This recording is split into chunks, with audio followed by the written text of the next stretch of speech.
Dari Belesa Shopping RK menampilkan host Anda, Daniel Hendrata dan Debbie Katarina.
Semua orang mau berhasil, tapi ternyata kebanyakan orang nggak ngerti berhasil itu apa.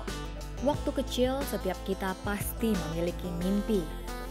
Namun, ketika dewasa, banyak dari kita ragu apakah mimpi-mimpi kita dapat tercapai. Kegagalan seringkali menjadi alasan untuk berhenti bermimpi. Sehingga kita bimbang akan apa sebenarnya tujuan dari kehidupan kita.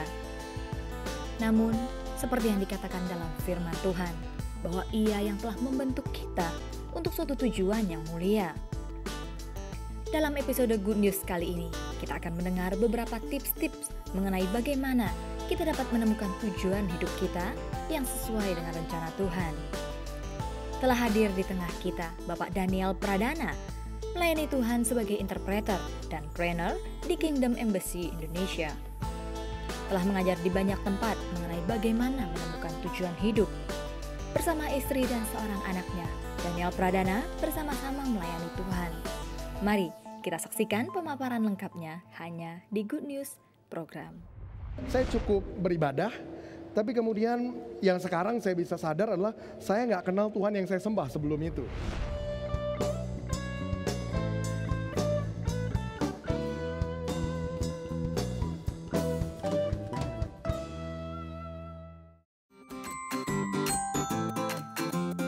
Di momen Natal ini, kami ingin mengajak kalian untuk ikut serta dalam movement global. Caranya? Kunjungi shareeternity.id, download aplikasinya dan bagikan kontennya ke teman-teman kamu di hari Natal ini. Yesi is Share Jesus Online.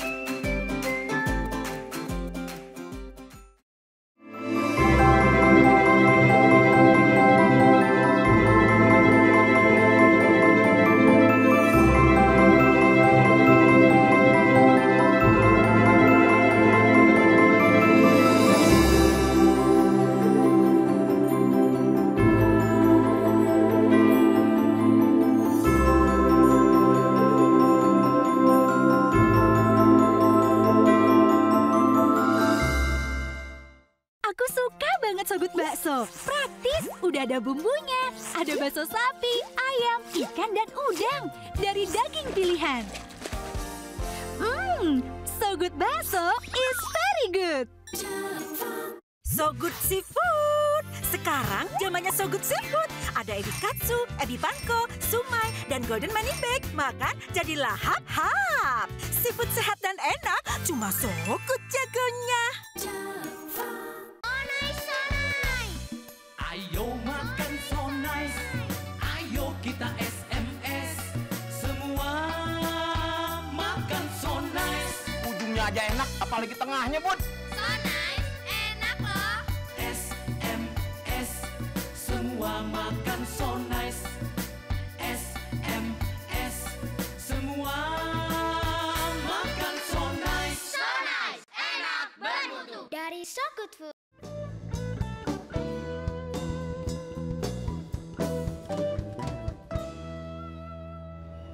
Finding Your Destiny dalam acara Good News program hari ini menampilkan seorang narasumber yang luar biasa yaitu Daniel Wisnu Pradana. Silakan. Shalom Daniel, gimana Shalom, kabarnya? Baik sekali, Jadi, luar biasa. hari ini ada 2 Daniel ya? Ya.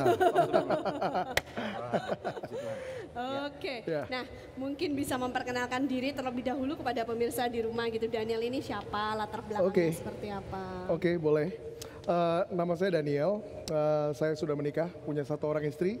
1 orang anak perempuan, tapi 1 lagi segera menyusul. Wow. Jadi akan datang beberapa bulan lagi. Yang kedua ini apa? Coba cobain. Perempuan juga. Memang saya jatuh cinta sejak punya anak perempuan saya yang pertama. Dan kalau saya doa saya minta anak perempuan lagi yang kedua. Jadi memang saya dikelilingi sama perempuan-perempuan yang luar biasa di rumah saya. Biar yang paling ganteng sendiri gitu. Iya benar. Kayaknya tujuannya salah satunya itu deh. Salah satunya itu, Dia salah paling ganteng satunya. di rumah. Iya. Oke, puji Tuhan. Lalu tentang pelayanan bisa ceritakan kepada kami? Oke, saya mulai pelayanan saya itu dari tahun 1998. Jadi sudah kurang lebih hampir 16 tahun lah. Ini masuk tahun ke-16 saya melayani Tuhan. Saya lakukan hal yang berbeda-beda dalam pelayanan. Saya berkhotbah, saya ngajar, saya juga menerjemahkan. Jadi ada beberapa hal-hal ini yang memang saya lakukan selama 16 tahun terakhir. Sempat mengembalakan juga, tapi kemudian karena tuntutan pelayanan yang harus mobile sifatnya, akhirnya saya tinggalkan yang itu. Jadi saya lebih banyak keliling sekarang. Saya lebih banyak berkhotbah sekarang. Dan juga mengajar. saya mendengar ada bisnis juga ya? Ya, saya juga punya satu bisnis yang memang sifatnya lebih untuk self support. Jadi untuk memang buat saya dan keluarga. Saya percaya bahwa kita nggak mesti menggantungkan hidup kita dari pelayanan. Jadi saya percaya Tuhan punya jalur-jalur lain yang melaluinya dia bisa memberkati kita. Sehingga dalam pelayanan kita bisa tetap netral, kita bisa tetap menyampaikan apa yang Tuhan mau kita sampaikan tanpa takut ada orang yang tersinggung, ada takut ada orang yang mungkin nggak mau terima pesan kita dan lain-lain. Saya ngerasa ada kebebasan itu ketika saya bisa punya bisnis sendiri yang melaluinya saya dapat income saya. Ya, good. That's good. Oke, kalau bicara tentang perjalanan hidup Daniel ya kan, dulu ceritanya gimana sampai kamu bisa mengenal Tuhan? Well, ceritanya sebenarnya kalau selalu orang tanya itu, saya nggak punya satu kejadian yang dramatis. Kadang-kadang orang cerita, wah saya udah hampir mati, sekarat, dapat mujizat. Saya nggak punya kejadian dramatis kayak gitu. Saya lagi hidup baik-baik. Memang waktu itu tepatnya tahun 1998, mungkin kalau kita ingat di tengah-tengah ada krisis moneter awalnya, kemudian ada kerusuhan besar. Saya yang tadinya sedang sekolah di luar negeri, saya terpaksa oleh keadaan harus pulang ke Indonesia. Satu keadaan yang saya sendiri nggak terlalu suka, tapi kita nggak punya banyak pilihan zaman itu. Tapi kemudian ketika pulang, saya kemudian harus bersekolah di sini, harus kuliah di sini. Saya mulai kenal orang-orang di situ yang mulai menawarkan kepada saya ajak untuk pergi ikut ke gereja. Sebelumnya saya nggak bilang juga saya orang yang jauh dari Tuhan, hidup saya berantakan. Hidup saya cenderung moderate lah, tengah-tengah lah, average, rata-rata. Nggak ada yang terlalu buruk juga, nggak ada yang terlalu baik juga. Saya cukup beribadah, tapi kemudian yang sekarang saya bisa sadar adalah saya nggak kenal Tuhan yang saya sembah sebelum itu. Saya cuma punya aktivitas agamawi yang ternyata nggak ada hubungannya. No relationship. No relationship, ya. Kemudian ketika saya mulai diajak, saya cuma timbul pertanyaan, ada apa sih dengan gereja ini yang mau menawarkan kepada saya sesuatu yang katanya bisa mengubah hidup saya.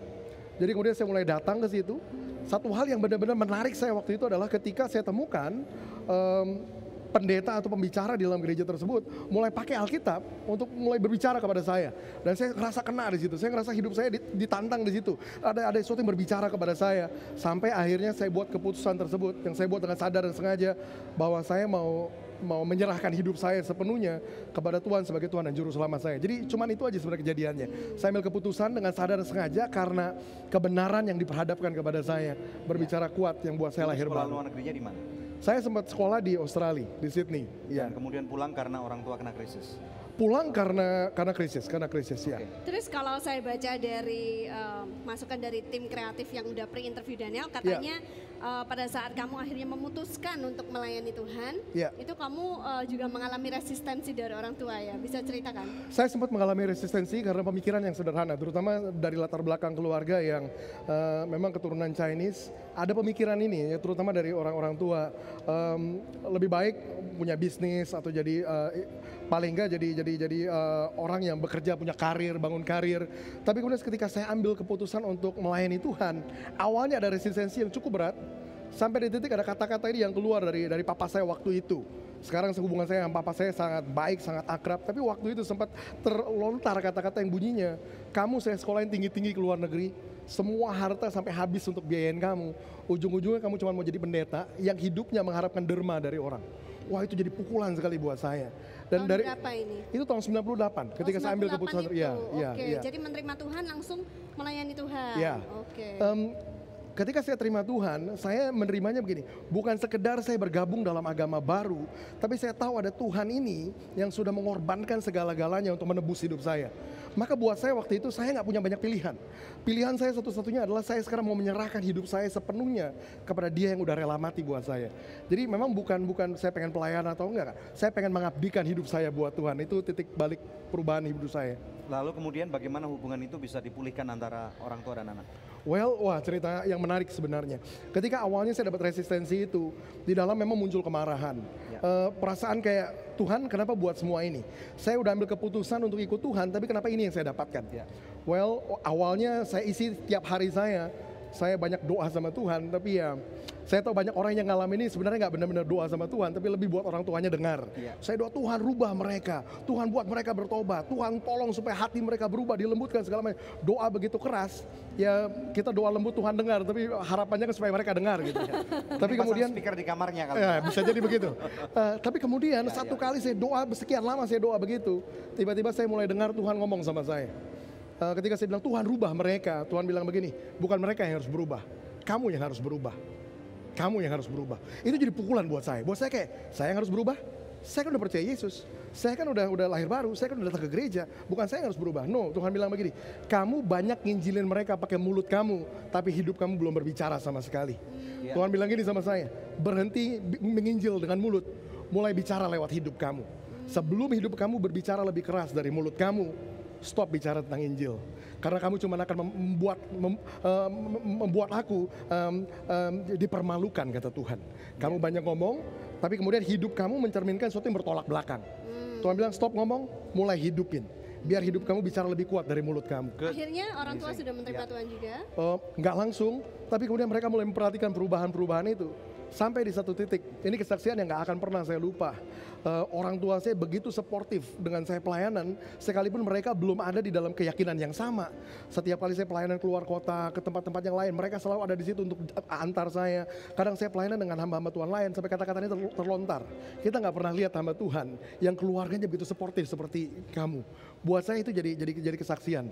Bahwa ya kita bisa jadi saksi di rumah tangga kita, di keluarga kita. Dan akhirnya terjadi pemulihan antara orang terjadi pemulihan, ya. Oke. Nanti kita lanjut ya. Pemirsa tetap stay tune bersama dengan kami akan kembali lagi dalam Good News Program. Semua orang yang tidak kenal Tuhan dalam hidupnya, nggak peduli seberapa baiknya mereka berusaha hidup, mereka nggak akan pernah bisa menemukan destiny mereka, atau nggak akan pernah mencapai sasaran hidup mereka. Nggak maksimal ya.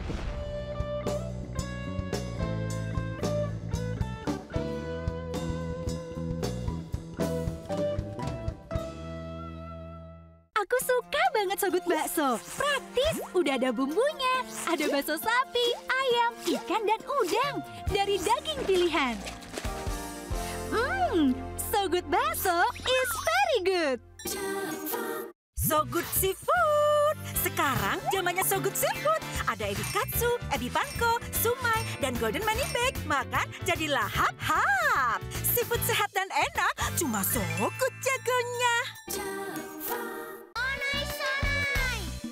Ayo makan so nice, ayo kita SMS, semua makan so nice. Ujungnya aja enak, apalagi tengahnya, Bud. So nice, enak loh. SMS, semua makan so nice. SMS, semua makan so nice. So nice, enak bermutu. Dari So Good Food.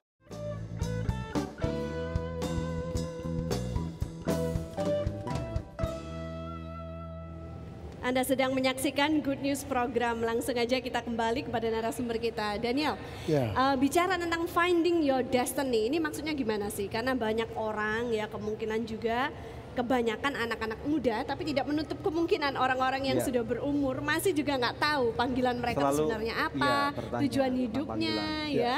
Ya, bisa Daniel jelaskan? Ya, kata destiny mungkin saat ini bisa jadi salah satu kata yang paling menarik. Banyak orang mulai punya pertanyaan besar ini. Kenapa saya diciptakan? Apa destiny saya? Apa panggilan hidup saya? Apa tujuan hidup saya? Dan seperti yang Ibu bilang tadi, orang mulai mencari. Bukan cuma anak muda, semua orang di dunia mulai mencari itu. Kenapa sih saya diciptakan? Well, kalau saya berusaha kasih definisi tentang apa itu destiny, mungkin kita destiny saya definisikan begini. Destiny adalah alasan kenapa Tuhan menciptakan kita. Bahwa kalau kita percaya bahwa Tuhan kita adalah Tuhan yang memiliki tujuan. God is a God of purpose. Tuhan adalah Tuhan yang memiliki tujuan di dalam apapun yang dia lakukan, apapun yang dia ciptakan. Maka kita juga harus percaya bahwa ketika Tuhan menciptakan masing-masing kita, ada alasan di balik itu. Tuhan gak mungkin menciptakan satu orang demi iseng.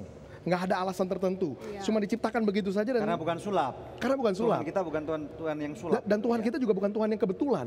Nggak sesudah saya lahir, Daniel lahir dan Tuhan bilang, ya ampun, kok Daniel keburu lahir ya? Saya nggak tahu kenapa dia ada di bumi. Well, bahkan sebelum saya lahir, Tuhan sudah memiliki tujuan buat hidup saya.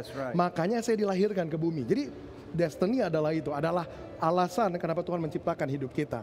Destiny adalah tujuan awal yang Tuhan punya, bahkan sebelum Tuhan menciptakan kita. Berarti berbicara masalah itu, tentunya setiap manusia yang ada di dunia mempunyai destiny yang berbeda-beda. Ya. Betul ya? Panggilan yang berbeda-beda. Dan alasan kenapa Tuhan yang menciptakan yang berbeda-beda. Betul ya? Ya, betul. Nah, tetapi pada waktu kita menjalani kehidupan ini, mungkin nggak kita dalam kehidupan kita destiny itu bisa berubah atau mungkin kita salah dengar gitu? Well, dimulai dengan statement tadi, ya semua orang yang diciptakan Tuhan memiliki yang namanya destiny. Saya mungkin mau mulai dengan kutip satu ayat ini di Roma pasal 3 ayat 23 bilang ini, semua orang telah berbuat dosa dan telah kehilangan kemuliaan Allah.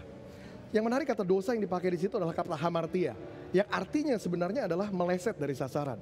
Dengan kata lain ayat tadi bisa diartikan begini, semua orang yang tidak kenal Tuhan dalam hidupnya, nggak peduli seberapa baiknya mereka berusaha hidup, mereka nggak akan pernah bisa menemukan destiny mereka atau nggak akan pernah mencapai sasaran hidup mereka. Nggak maksimal ya? Nggak akan pernah maksimal, nggak akan tahu alasan mereka diciptakan kenapa. Kalau orang tanya kenapa begitu, wah alasannya sederhana. Karena satu-satunya pribadi yang bisa kasih tahu kita kenapa kita diciptakan adalah Tuhan yang menciptakan kita. Betul. Tanpa hubungan dengan Tuhan yang menciptakan kita nggak mungkin tahu panggilan kita dari mana. Maka yang muncul adalah apa yang Bapak sebut tadi. Bisa nggak orang nyasar hidupnya? Bisa nggak orang melakukan sesuatu yang bukan panggilannya? Bisa nggak orang salah dengar tentang panggilan hidupnya? Sangat bisa. Terutama orang yang belum kenal Tuhan atau nggak memiliki hubungan dengan Tuhan, maka sebagian besar orang cuma menebak-nebak tentang kenapa saya diciptakan. Ada orang yang berpikir, wah karena saya jago nyanyi, mungkin Tuhan mau saya jadi penyanyi. Tapi gimana kalau Tuhan mau Anda jadi host misalnya? Bisa jadi. Sekedar tebak-tebak karena ngecek feature hidupnya. Tapi tanpa hubungan tersebut, dia nggak akan pernah bisa menemukan secara spesifik kenapa dia diciptakan. Nah, yang menarik adalah beberapa tahun yang lalu waktu kita ketemu sama Daniel, kamu waktu itu menjadi seorang pastor ya, mengembalakan satu gereja. Tapi kemudian pas kita ketemu lagi terakhir, ternyata kamu sudah mengerti bahwa panggilanmu bukan untuk mengembalakan sebuah gereja, tapi adalah untuk mengajar, teaching. Can you tell us how you found that out? That's good. Selama perjalanan saya mulai belajar makin dalam dan ngerti tentang yang namanya destiny, saya temukan begini, banyak orang yang salah mengasumsikan bahwa yang namanya destiny atau panggilan itu sifatnya profesi. Saya mungkin perlu klarifikasi ini, bahwa panggilan atau destiny itu bukan profesi. Panggilan adalah alasan kenapa Tuhan ciptakan kita. Maka di dalam konteks saya kasih contoh begini. Saya selalu tahu dari awal, panggilan Tuhan buat saya adalah Tuhan mau saya melahirkan dan membangkitkan satu generasi yang baru. Satu generasi yang dimana setiap orang di dalamnya, mereka menemukan panggilannya, mengikuti panggilannya, menggenapi panggilannya. Jadi saya pengen lihat ada satu generasi yang dimana orang-orang di dalamnya bukan jadi jemaat biasa, tapi masing-masing ngerti. Saya dipanggil dunia bisnis, saya dipanggil dunia entertainment, saya dipanggil di dunia politik, saya dipanggil di dunia pendidikan dan lain-lain. Nah, ketika saya temukan panggilan saya berusaha mencari ini. Saya berusaha mencari platform, saya sebutnya mencari panggung yang melaluinya saya bisa execute panggilan saya. Ketika kemudian saya dikasih kesempatan untuk mengembalakan, saya berpikir waktu itu, wow, lewat pengembalaan, saya bisa bantu minimal jemaat saya sendiri untuk mereka menemukan panggilannya, mengikuti panggilannya, menggenapi panggilannya. Jadi saya ambil jalur tersebut. Ternyata saya mulai temukan efektivitas saya berkurang di situ. Memang ada orang-orang ini yang saya tangani langsung, mereka bertumbuh, mereka berubah. Tapi kemudian ada kebutuhan yang jauh lebih besar di luar sana yang menuntut saya untuk juga spend waktu saya di sana. Akhirnya di dalam koridor panggilan yang sama, saya melihat generasi yang baru bangkit. Saya ambil keputusan tersebut. kayaknya saya nggak bisa hanya menggembalakan saja, tapi saya harus mulai buka diri saya juga untuk bisa bantu orang-orang lain di luar sana. Makanya bentuknya sekarang nggak lagi jadi menggembalakan, tapi lebih orang kenal sebagai pengajar misalnya. Tapi nggak lari dari panggilannya tetap sama dari awal. Jadi intinya adalah saya sekedar mencari itu tadi platform yang melaluinya saya bisa secara lebih efektif mengeksekusi panggilan saya. Berarti platformnya bisa berubah-ubah, platformnya bisa berbeda-beda, tetapi panggilannya tetap sama. Benar sekali. We are talking about the core. Intinya apa gitu tentang panggilannya? Benar sekali. Oke, puji Tuhan. Pemirsa sekalian, sesuatu yang luar biasa. Di dalam kehidupan ini kita perlu menemukan panggilan kehidupan kita. Alasan kenapa Tuhan menciptakan saudara. Kalau seseorang tidak tahu kenapa diciptakan di muka bumi ini, maka orang itu nggak akan pernah efektif. Pemirsa sekalian, di layar televisi Anda ada nomor-nomor telepon yang dapat Anda hubungi. Anda bisa hubungi kami melalui SMS ataupun email. Telepon kami sekarang juga. Kami rindu menjadi partner doa daripada kehidupan Anda. Dan kita tahu bahwa Tuhan Maha Besar, Dia Maha Penyayang, Dia Maha Kasih, dan Dia tidak pernah meninggalkan Anda. Stay tune di Good News Program. Tahukah kau wahai wanita, dunia jadi indah karena kita ada. Lakukan sesuatu yang terbaik darimu, dan percayalah kita pasti bisa. Shalom pemirsa, terima kasih atas kesetiaan Anda menyaksikan Good News Program selama ini. Kami mengajak pemirsa sekalian untuk menjadi partner dari Anugerah Ministries agar kita dapat menyebarkan kabar baik bersama-sama. Anda dapat menghubungi kami di nomor-nomor telepon yang tertera di layar kaca atau memberikan taburan Anda di rekening yang berikut ini. Untuk setiap taburan yang Anda berikan, Anda memastikan kelangsungan Good News Program dan juga program-program sosial kami lainnya. Kami percaya taburan Anda berada di ladang yang subur dan akan membuahkan banyak hasil bagi pekerjaan Tuhan. Tuhan Yesus memberkati.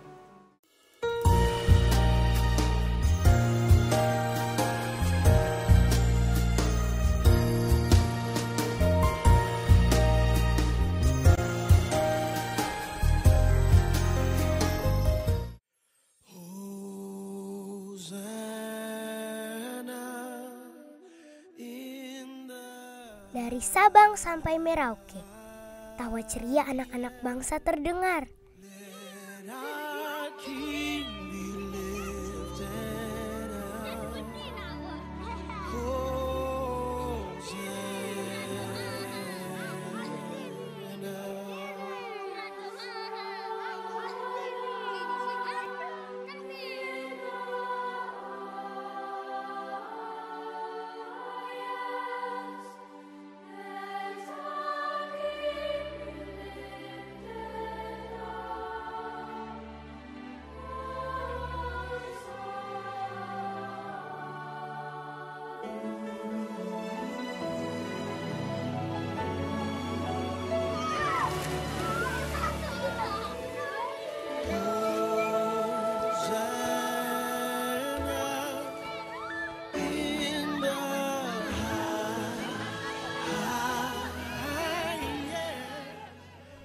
Mereka memiliki cita-cita dan impian yang memancar. Nama saya Nalan Setiawan, cita-cita saya menjadi menteri. Cita-cita saya ingin menjadi polisi, menjadi pak guru, pilot. Nama saya Yohana, umur saya 12 tahun, cita-cita saya menjadi pramugari.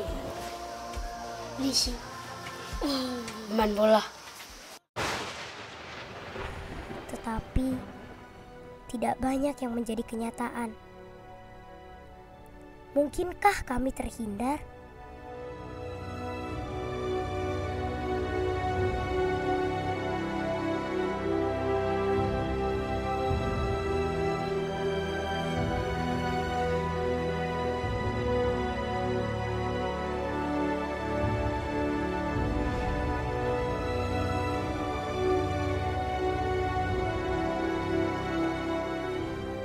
Peran serta Anda menentukan masa depan mereka. 1000 anak bisa.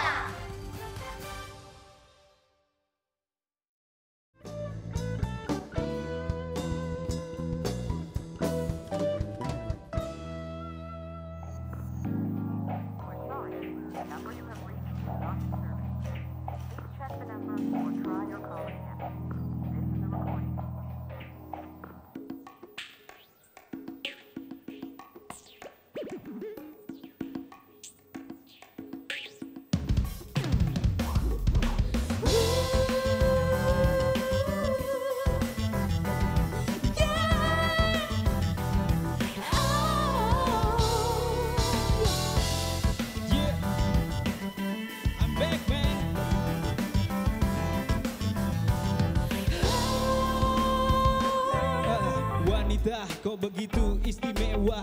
Namanya istimewa, jangan terlihat murah. Gak harus pakai hot band biar terlihat keren. Gak perlu jual diri biar dibilang seksi. Seksi itu datangnya dari hati. Hati yang murni tak mudah terkotori. Biar saja mereka ngomong apa, tapi bagiku kau tetap yang terindah. Tahukah kau wahai wanita, dunia jadi indah karena kita ada. Lakukan sesuatu yang terbaik darimu, dan percayalah kita pasti bisa.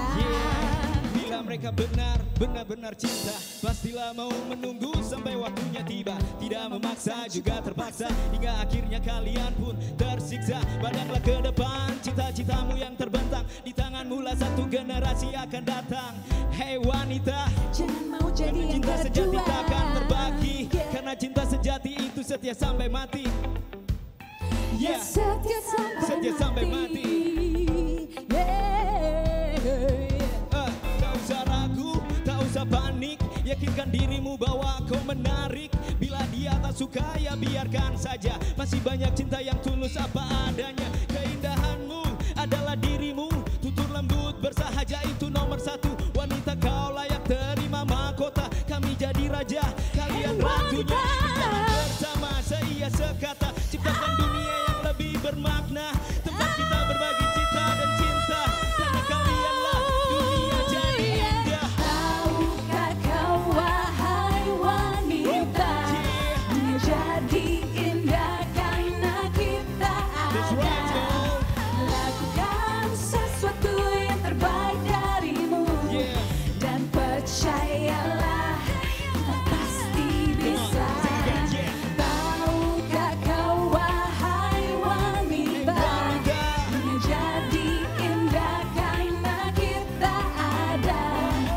Lakukan sesuatu yang terbaik darimu, dan percayalah kita pasti bisa mengubah dunia lebih bermakna. Mengubah dunia menjadi indah. Mengubah dunia.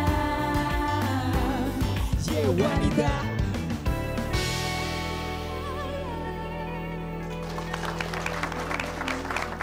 Mantap, bagus banget.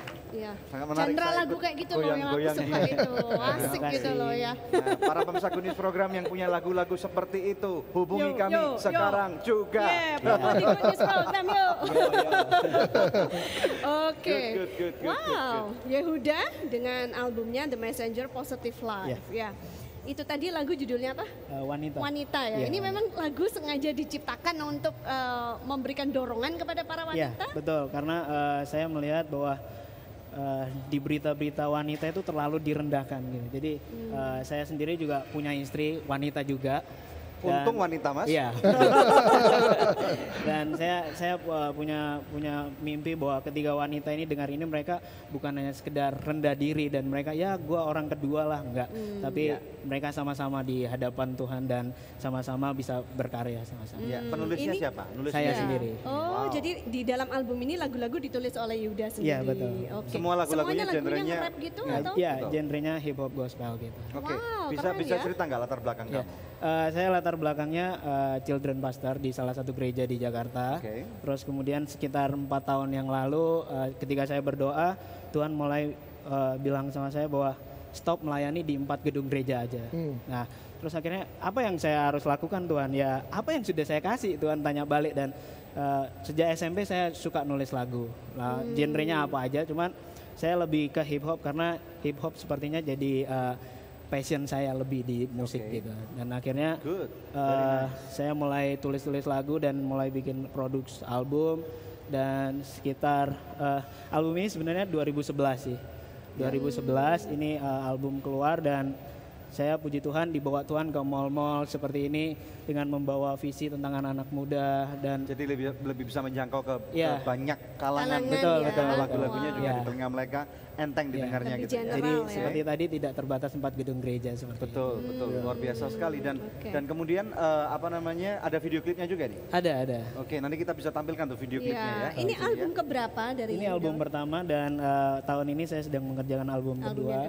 Hip hop juga? Iya, genrenya hip hop, cuman lebih jazzy, lebih jazzy. Iya, seperti itu.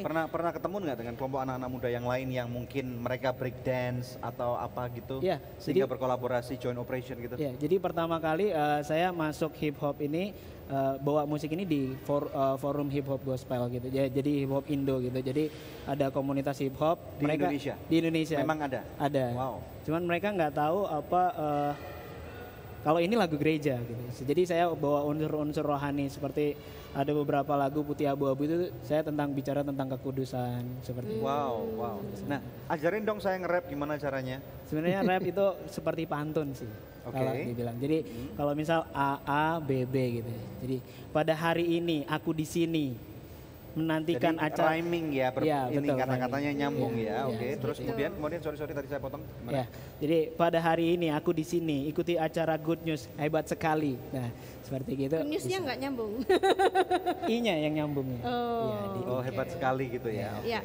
Nah, kenapa dikasih nama The Messenger? Ya, nama panggung saya The Messenger karena saya bukan cuma sekedar bernyanyi tapi saya membawakan pesan seperti itu. Jadi seperti tukang pos ya? Iya, betul. Okay. Maju terus ya. Ada paket untuk saya nggak hari ini?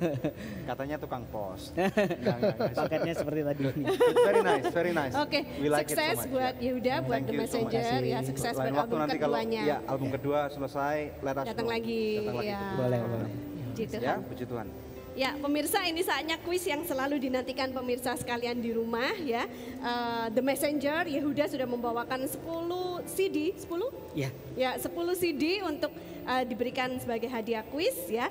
Pertanyaannya adalah apa nama panggung Yehuda? Ya, Anda bisa mengikuti kuis ini dengan mengirimkan jawabannya melalui SMS atau melalui email ke goodnews@anugerah.net. Ya, dengan format seperti ini, kuis, kemudian nama, alamat lengkap, dan jawabannya.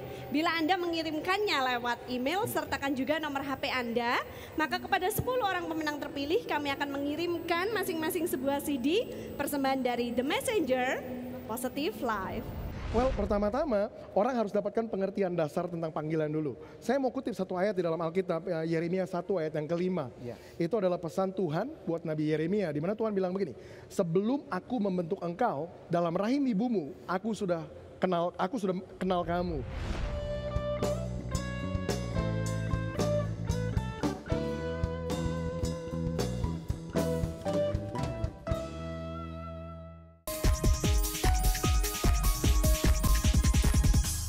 Pemirsa, senang sekali saya bisa menjumpai Anda kembali.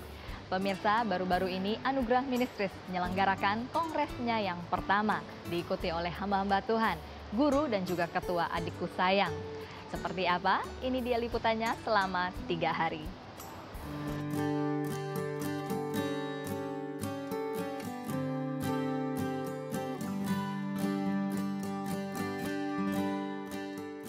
Pertama kalinya dalam sejarah, Anugerah Ministries menyelenggarakan kongresnya yang pertama. Acara ini berlangsung selama 3 hari, mengumpulkan kurang lebih 100 hamba Tuhan, guru dan ketua Anugerah Learning Center dari berbagai daerah di seluruh Indonesia.